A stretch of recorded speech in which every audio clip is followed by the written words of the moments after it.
Hello friends, আমি জয়া প্রামিকাস কিচেনে আপনাদের স্বাগত। আজকে আমি একটা নতুন রেসিপি নিয়ে এসেছি। ভিডিওটা শেষ পর্যন্ত দেখুন, আশা করছি ভালো লাগবে। এখানে আমি এই রেসিপিটা বানানোর জন্য একটা কুকারের মধ্যে 4-5টা আলু সিদ্ধ করে নিয়েছি। নিয়ে এখানে আমি আদা বাটা, জিরে, ধনে গুঁড়ো, লঙ্কার গুঁড়ো সব 1 চামচ করে নিয়ে একটু গরম জল দিয়ে ভালো করে ভিজিয়ে নিয়েছি। নিয়ে এবার আমি একটা কড়াই বসিয়ে দিয়েছি। কড়াইতে কিছুটা তেল দিয়ে দিয়েছি। দিয়ে এবার ওই সিদ্ধ করা আলুগুলো খোসা ছাড়িয়ে আমি 2 টুকরো করে নিয়েছি। নিয়ে এবারে আমি গরম তেলের মধ্যে আলুগুলোকে দিয়ে একটু লাল করে হালকা হালকা লাল করে ভেজে নেব। বন্ধুরা, ভিডিওটা শেষ পর্যন্ত দেখুন, আশা করছি ভালো লাগলে অতি অবশ্যই একটা লাইক কমেন্টস করবেন। আর যারা নতুন বন্ধু ভিডিওটা দেখছেন, আমার চ্যানেলটাকে সাবস্ক্রাইব করেননি, তাদের কাছে অনুরোধ, আমার চ্যানেলটাকে সাবস্ক্রাইব করে দেবেন এবং পাশে থাকা বেল আইকনটা অতি অবশ্যই প্রেস করে দেবেন। যখন আমি কোনো নতুন ভিডিও ছাড়বো সবার প্রথমে আপনাদের কাছে যায়। আর একটা লাইক কমেন্টস করবেন। পুরনো বন্ধুরা যেমন করেন তেমন করবেন। আপনাদের জন্য, পুরনো বন্ধুর জন্য আমার আন্তরিক ভালোবাসা এবং শুভেচ্ছা। আর আমি অত্যন্ত কৃতজ্ঞ।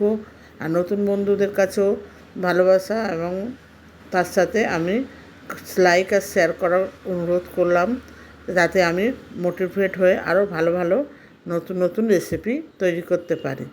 যাই হোক, এখানে আলুটা আমার লাল করে ভাজা হয়ে গেছে। এবার আমি আলুগুলো ভাজা হয়ে যাওয়ার পর ভালো করে এপিট ওপিট করে ঘুরিয়ে ঘুরিয়ে ভেজে নেব। নিয়ে বন্ধুরা, এটা নিরামিষ পুরো রান্নাটা, এই রেসিপিটা পুরোটাই নিরামিষ। এটা পুজো পার্বণে খিচুড়ির সাথে বেশি ভালো লাগে, পোলাওয়ের সাথেও ভালো লাগবে এবং ফ্রায়েড রাইসের সাথেও ভালো লাগে, নিরামিষ ফ্রায়েড রাইসের সাথে। এই জন্য এটা আমি বানাচ্ছি। এটা আপনারা ঘরে বানিয়ে দেখবেন, ট্রাই করবেন, আশা করছি ভালো লাগবে, খেতেও খুব সুস্বাদু হয়। যাই হোক, আলুটা ভাজা হয়ে গেছে। এবার আমি আলুটাকে আস্তে আস্তে তুলে নেব।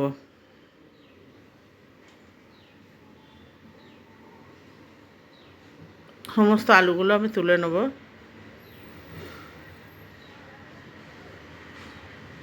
আলুগুলো তোলা হয়ে গেছে। এবার কড়াইতে আমি 2-3টে লবঙ্গ, দারচিনি আর ছোটো এলাচ, তেজপাতা 2-3টে দিয়ে আমি এটাকে 10 থেকে 15 সেকেন্ডের মধ্যে ভেজে নেব। নিয়ে এবার আমি যে মশলাটা বানিয়ে রেখেছিলাম, আদা, ধনে, জিরে, কাঁচা লঙ্কা, সেটা আমি এর মধ্যে দিয়ে দিলাম। দিয়ে এবার এটাকে আমি ভালো করে ভেজে নেব, যাতে এর কাঁচা ভাবটা বা কাঁচা গন্ধটা চলে যায়। এবার এর মধ্যে আমি কিছুটা স্বাদ মতো লবণ দিয়ে দেবো। বন্ধুরা, আপনারা আপনাদের স্বাদ মতো লবণ দিয়ে নেবেন।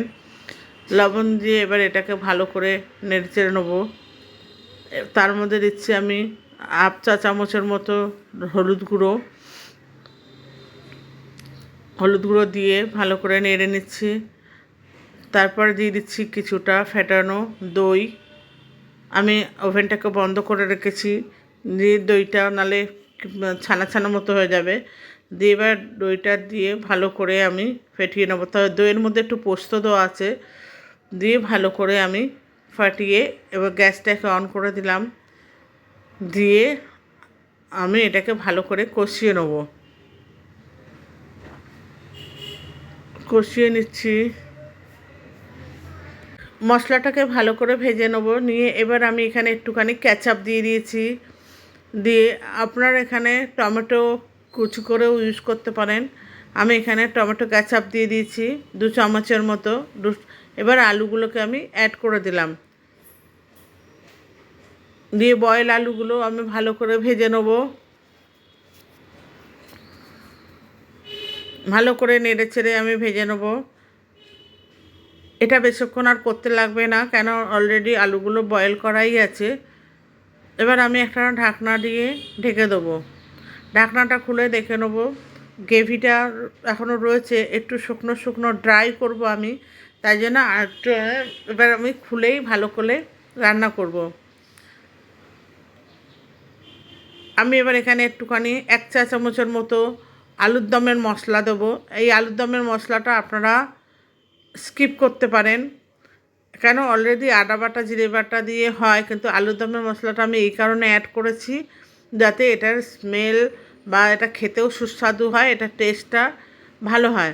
সেই জন্য এখানে আমি আলুর দমের মশলা দিয়েছি। আপনাদের কাছে আলুর দমের মশলা না থাকলেও কোনো অসুবিধা নেই, তার বদলে গরম মশলা ব্যবহার করতে পারেন। আমি যে আলুর দমের মশলাটা ইউজ করলাম, বন্ধুরা আপনারা নামটা বলতে পারলে অতি অবশ্যই খুশি হব। যাই হোক, আমার রেসিপিটা তৈরি হয়ে গেছে। এবার আমি একটা পাত্রে নামিয়ে নিচ্ছি পরিবেশনের জন্য।